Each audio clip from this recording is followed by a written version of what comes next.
Hi friends, ഇത് എൻ്റെ ഒരു ബെസ്റ്റ് ഫ്രണ്ട്, അതായത് എൻ്റെ സ്വന്തം സ്ഥലത്തിൻ്റെ വീട്ടിൻ്റെ അടുത്ത് 2 ദിവസം വീടിനപ്പുറത്താണ് അവളുടെ വീട്. അവളുടെ വീട്ടിലെ കല്യാണത്തിനാണ് ഞാൻ ഈ ഒരാഴ്ചയായിട്ട് ഞങ്ങളുടെ പണിയായിരുന്നത്. വീടും പറമ്പും വൃത്തിയാക്കലും പിന്നെ ഫുൾ ടൈം അവൾ ഓരോ തിരക്കിലായിരിക്കുമ്പോൾ അവളുടെ സ്ഥാനത്ത് നിന്ന് കാര്യങ്ങളൊക്കെ നോക്കുന്ന ഒരു തിരക്കിലായിരുന്നു ഞാൻ. അപ്പോൾ അതുകൊണ്ട് എൻ്റെ ഒരാഴ്ചത്തെ ഞങ്ങളുടെ ഒരു പരിശ്രമത്തിൻ്റെ പരിണിത ഫലം ആണ് ഈ സന്തോഷകരമായിട്ട് നടന്ന ഈ വിവാഹം. വളരെ സന്തോഷം. കാരണം അച്ഛന്മാർ ഉപേക്ഷിച്ചിട്ട് പോകുന്ന അമ്മമാരുടെ പിന്നീടുള്ള സ്ട്രഗിളായ ജീവിതത്തിൻ്റെ 2 അമ്മമാരുടെ സ്ട്രഗിളിൻ്റെ ഒരു റിസൾട്ടാണ്, നല്ലൊരു റിസൾട്ടാണ് ഈ കല്യാണമെന്ന് നമുക്ക് പറയാം. 2 പേർക്കും അച്ഛൻ്റെതായ സാന്നിധ്യക്കുറവുണ്ട്.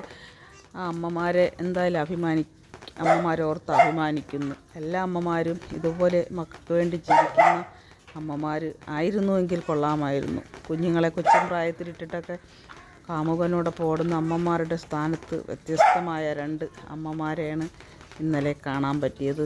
അതിൽ അഭിമാനിക്കുന്നു, നല്ല സന്തോഷമുണ്ട്. അപ്പോൾ ഓരോ പുരുഷന്മാരാലും ദേഷിക്കപ്പെടുന്ന അമ്മമാരുടെ ജീവിതത്തിൻ്റെ പിന്നിൽ ഒരുപാട് ത്യാഗത്തിൻ്റെയും സഹനത്തിൻ്റെയും കഥകളുണ്ട്. ഇത് അനുഭവിച്ച അമ്മമാർക്ക് മനസ്സിലാവും, അല്ലാത്തവർക്ക് അതൊരു നിസ്സാരമായിട്ടോ തമാശയായിട്ടോ ഒക്കെ തോന്നും.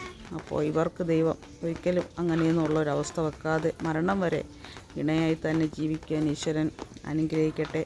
അത് കണ്ട് അവരുടെ അമ്മമാർക്ക് അവരുടെ ജീവിതത്തിൽ അവരുടെ ദുഃഖങ്ങളെല്ലാം മറക്കാൻ സഹായിക്കട്ടെ എന്ന് ആത്മാർത്ഥമായി പ്രാർത്ഥിക്കുന്നു. ഈ കുഞ്ഞുങ്ങളുടെ നല്ല ജീവിതത്തിന് വേണ്ടി നിങ്ങളും അവർക്ക് വേണ്ടി പ്രാർത്ഥിക്കുക. സർവേശ്വരൻ അവർക്ക് ഒരു നന്മ ചെയ്യുവാനായിട്ട്.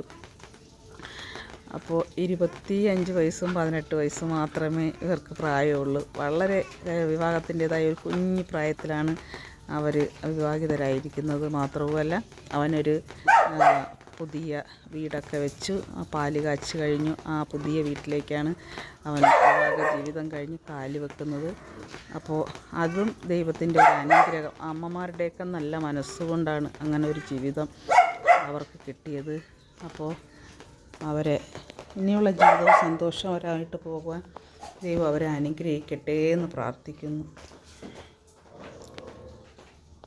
Okay, thank you.